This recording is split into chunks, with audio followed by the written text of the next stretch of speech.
Duleep, thank you so much for joining us for yet another Netreo user group get together. You've certainly been a contributor in many of these events, and we're so glad to have you participate again. Can you tell us a little bit about SimonMed? Yeah. Well, first and foremost, thank you for having me again. Love working with your product. So SimonMed in the last 20 years have grown to about 170 sites. We do about 2.5 million studies a year. And we are growing constantly, right? And it's a challenge, right? We just got acquired by a PE about almost 3 years ago.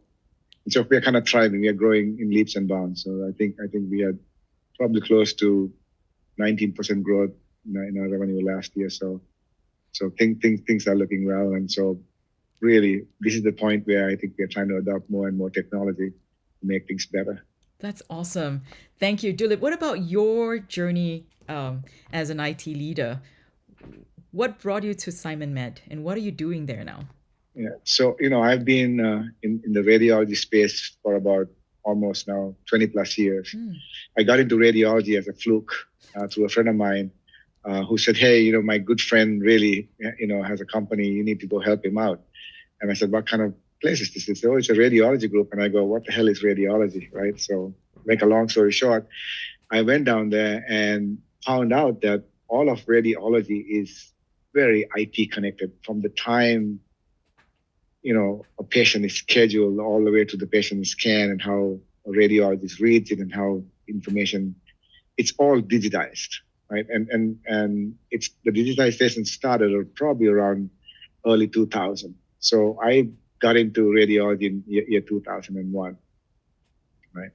And this company I was working for, Advanced Radiology, was one of the oldest radiology groups in the country, or was the oldest radiology group in the country. So in that, I was actually able to learn that business really, really well because they were so mature in how they did business. And so my job was to kind of get IT rolled into it and kind of introduce IT into it. So very quickly, I became a thought leader in the space because we used to do things for the first time that nobody had done, right? Like acquiring anywhere and reading anywhere. So the radiologists really didn't have to be at that site to read that study because I had created a huge network, a WAN that we could actually go and have any radiologist read it, right? I'm smiling because at that time I was using MRTG to do monitoring. So even that far along, I was still using monitoring because it's very, very important for us to know that that these things are up and running and are we using the bandwidth properly, and is our ISP giving the bandwidth, the required bandwidth, So monitoring was a big deal, right? We wanted to be proactive. I had brought that proactiveness into the radiology space. That's fantastic. Well, maybe you can help me understand, why is monitoring important in the radiology space? We kind of described it, but perhaps if you can go end to end. Yeah. So think about it. You're having a patient come in for a study, right? And there's a scanner. So that scanner is connected to a network, and that network is connected to a image server of some sort, and then that has to get to a radiologist workstation, and the radiologist has to be then able to read it, interpret it, and then sign off on it. And then that's when the result is sent to the patient's referring doctor. And then behind the scenes, all the billing records starts generating. So this is all electronic. This is all connected. So from start to finish, it's connected, right? So monitoring is very important because if any one of those things break, well, if the modality can't talk to the imaging server, the radiologist can't read the study. So if it's what they call a stat case where the patient has been an emergent case and wants to be read, well, if the network is down, it's a big deal, right? So we need to know why it went down, what's the recourse, how to get it fixed, what is the backup on how to get this study back to the radiologist so that it can be interpreted. So sometimes it's life and death. So we have to make sure that monitoring is a big deal. You can't have a server going down or server running out of space suddenly, and only time we found out it ran out of space because if you don't have monitoring is when it runs out of space. right? So why is that important to us? We acquire about 2 terabytes of data a day. So that's a huge ingestion of data. So we have to really, really keep records of how these things and how it trends, because if you don't, you're going to run out of space. And it's not like you can go to Best Buy and go get a disk. We are talking petabytes of data. So these are what I call very full-fledged enterprise level arrays that can be procured in 5 minutes, right? It has to go through the CapEx process. You have to go through the, coding process. And eventually, by the time you get it and install it, it takes time. We can't wait for that, right? So we need to we can't do things just in time. We have to really, really plan to make sure, hey, we got 6 to 9 months worth of data left. Time to go to the well and say, we need this, we need to buy this, right? And this is where proactive monitoring tells us, hey, here's where you are, Same thing whether a server is consuming more memory than it needs, or whether it doesn't have enough processors, there are absolutely important services that it runs that you guys do a phenomenal job monitoring, right? So we use that to the hilt, right? So we know, hey, nothing's wrong with the server, but the application is down because one service has gone down, and we know why. So we can actually get to it and fix it pretty quickly. So these are very, very important, because the remediation, if you don't have monitoring, the remediation takes so much long and so much time to figure it out. So monitoring becomes really, really a key part of your infrastructure, because without that, you're dead in the water, right? And you don't know why you're dead in the water. At least this way, we know. So first things I do is, and so in the last, I guess, almost 10 plus years, every time I have a new job, guess what I first install? It's Netreo. Wow. That's the first. That's good to know. And then what do you do when you install it, and what are we actually monitoring, right? I think you touched on a few of these things, but we're really good to run through. So we are monitoring a lot of things. We are monitoring to see whether our end-to-end networks are alive. That's one thing. So that's a keep alive. It's like, hey, is it working? But we go beyond that now, right? Is it working? Or now we look and say, is it working optimally? So we are looking at stats. We are baselining things in a way that goes, okay, this site, the acceptable latency is 10 milliseconds. If it goes beyond 20 milliseconds and it sustains it, it's going to alert us and saying, hey, something's wrong with it. We need to call the ISP or see what is going on with it. So pretty important. And then the other thing is, let's say it's a 200 meg line and we are constantly at 175 megs. Well, we've maxed that, so we can proactively go and upgrade it as we see the trend lines that's saying our bandwidth is requiring more and more and more. And in our business, because we're growing so fast, we might upgrade a site with a new modality, right? And so we'll just change out an MRI with a newer MRI. Well, it's still doing the same amount of studies, but the study size, because it's more advanced and it's doing, high fidelity images, the study size is bigger. Now I got two problems to solve. One is my bandwidth requirements are higher, and I'm beginning to see that, and then my storage requirements are higher, right? So when I see those things, that gives me, kind of calculations to say, okay, I need bandwidth upgrade here, and then I know I had 9 months of storage. Well, guess what? I don't have 9 months of storage now. Maybe I have 8.5 months based on this upgrade that just came in that we didn't know about, right? Or we knew about it, but we didn't realize the impact of that upgrade because the dynamics of the storage changed, and the clinicians don't really care or concerned about. They want the proper nicer images so that they can serve their community and they serve their patients and the referring doctors. But from my view, that's increased my storage consumption and my network bandwidth. Got it. So it all sort of correlates with each other as well. Absolutely. Yeah. Got it. So what does your team size look like? It sounds like a lot that you guys are managing.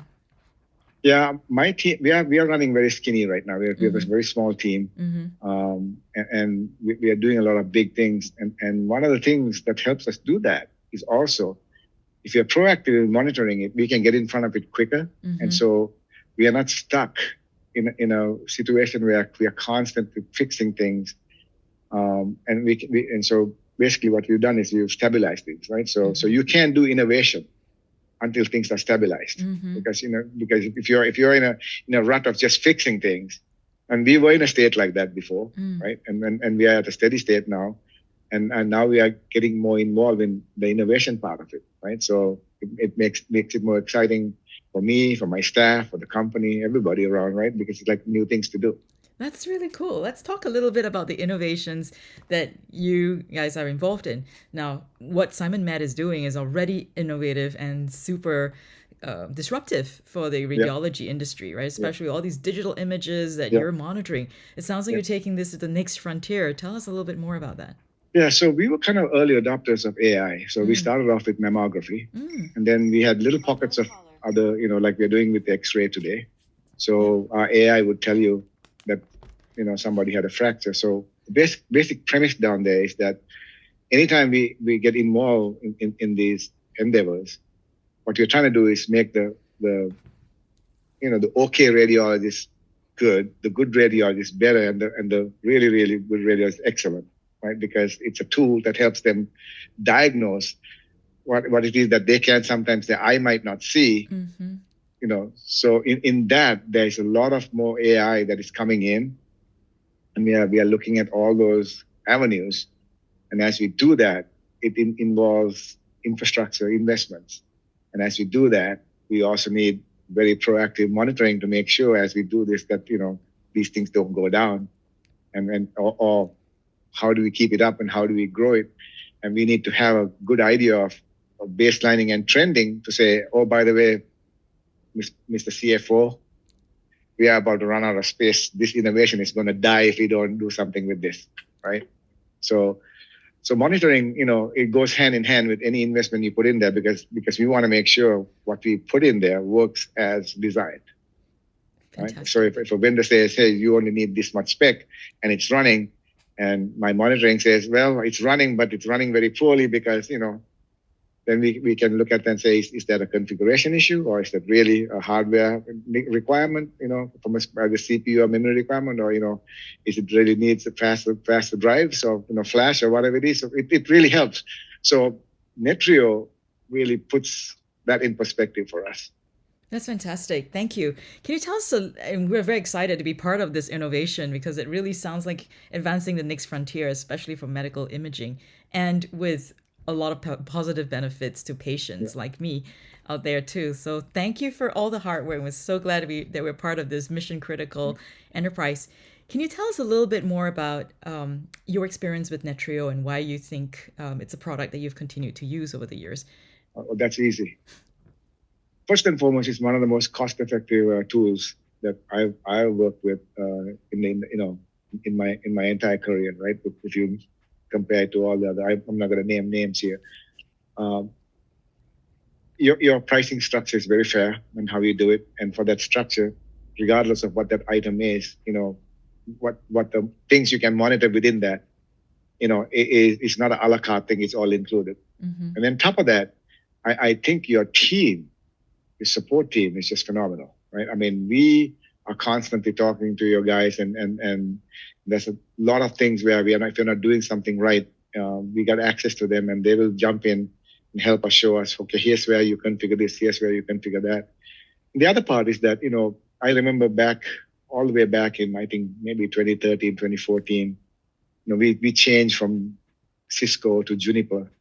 And we were one of those companies that, our network engineers and him, he's now, he was my succession plan at another company.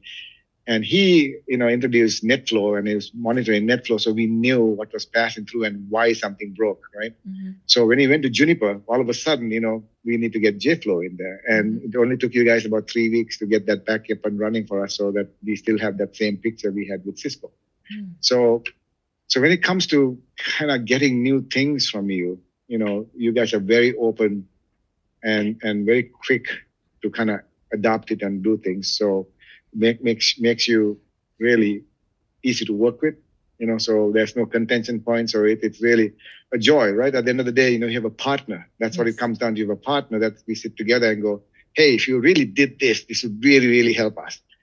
And you would say, hey, that's in our roadmap. Can you wait that long? And we can say, if it's in the roadmap, we can wait. But if it's urgent, and we'll say it's urgent, and most times you guys will jump in and get it done, and it's fantastic. Well, I'll give you a perfect little example. We went from on-prem to cloud for our Cisco WebEx. And we needed to monitor whether WebEx as a whole was down, right? So we had more outages. Amazon Azure now gives you only 99.9. There's no more 5 nines. And when the site goes down, we have no window to the site goes down other than the. So we actually monitor WebEx's or Cisco's site and says, okay, where they say, hey, these sites are all up and running, or they have the site. So we can look at that and monitor and alert us at the same time saying, yeah, it went down, but it's nothing to do with it because Cisco is down for this region, right? So it's very helpful. I mean, these are little things, and we have to tweak it every once in a while because they will go and change the website. So at some point, we'll probably ask. We don't have that many websites we're monitoring, but if we did have, we'll probably ask you guys to say, hey, is there a dynamic way of changing that, so that it knows, hey, it just changed, right? So and be able to figure that out. So that's fantastic. Thank you. It's really awesome to see, some of the strategy that you've been putting into the business side being supported by our team as well. And I'm glad to hear that, we're being responsive to some of your evolving needs as the medical imaging industry, right, has been evolving so rapidly the past couple of years. So thank you for that partnership. I think we certainly appreciate that too. Oh, we do too. Oh my gosh, we do. That's awesome. So I want to find out, the kind of advice you'd give to someone who's trying to set up a monitoring environment. What are some of the things that they should pay attention to if they are setting up a brand new monitoring environment in their company? Yeah. First and foremost, do your discovery and get to a point where, okay, your lights are on, right? So it's pinging, and then use all the methodologies that you have, whether it's SNMP or WMI or whatever it is, to connect to those things at a native level, and then start first and foremost, before you start even alerting or doing anything, start doing the baselines, because it's really, really, really important what your baselines are. Once your baselines are, then your monitoring becomes incredibly accurate. Because if you try to start doing monitoring and alerting before you do that, you're going to get a lot of false positives, right? So you need to know that, hey, this particular server can go up to 50% of storage. After that, for some whatever reason, we have to have alerts. There are some of these things can go up to 75 and 80% and everything like that. And I have to give you an example. One of my engineers argued with me saying, we usually put it at 90%. And because, and if it goes over 90%, then we know something. I said, one of the things that you don't understand is, and then they got burned by it because, we do acquisitions. And as we do acquisitions, we do data migrations. We ingest it. So suddenly you're doing a normal 2 terabytes a day, and then suddenly you ingest 20 terabytes one day. And you're at 90%, and guess what? You ran out. All of a sudden, it stopped because we suddenly ran out because our projection for that was, in another, 100 days, we'll have to upgrade. But well, it didn't take 100 days. It took 2 days, and it killed it, right? It went from 75% to about 98% overnight. And they're like, well, we haven't seen that. And I said, well, that's what I'm telling you. Why these particular servers need to be monitored at a certain level, so that if it goes up there, that's your baseline. You can't have the same baseline for everything. So that's a key where a lot of engineers will baseline everything to the same value, right? Whether it's network or it's storage or it is, you can't do that. You have to really know your environment. And based on that environment, you need to put your baselines down there. And then now you're ready to alert. Now you can play with it and fine tune it to a point where it's going to be easier for your team not to get those 10,000 false alerts that you're getting because your baselines are too low. Or you had an outage because your baseline was too high, too high. Okay. Got it. So a solution like Netreo gives you visibility into some of these critical devices. And, I think that sometimes people think about the compliance perspective as well in terms of getting a sense of an environment. How does that help someone setting up their environment? Well, I mean, from a compliance perspective, I mean, I don't think we really looked into that from our view. Okay. We are looking from how do we keep this thing running, because the requirement in our company is 99.999. It's unattainable. But so we are right now, our systems are about 99.9 or 99.8. So it's close to that 3 nines. And we have outage statistics where when I stepped down and took VP of IT and to make sure the infrastructure was right, our outages were like in the hundreds of hours, 100 hours, 98 hours, 100 hours a month. Yeah. Today it's about at a max 2.5 hours in a month. Wow. Right. There are some months it's 0, right? Mm-hmm. But again, these are application outages and everything like that. But related to infrastructure, maybe a hot disk somewhere that slowed something down or created kind of a little slowdown somewhere. But we monitor that.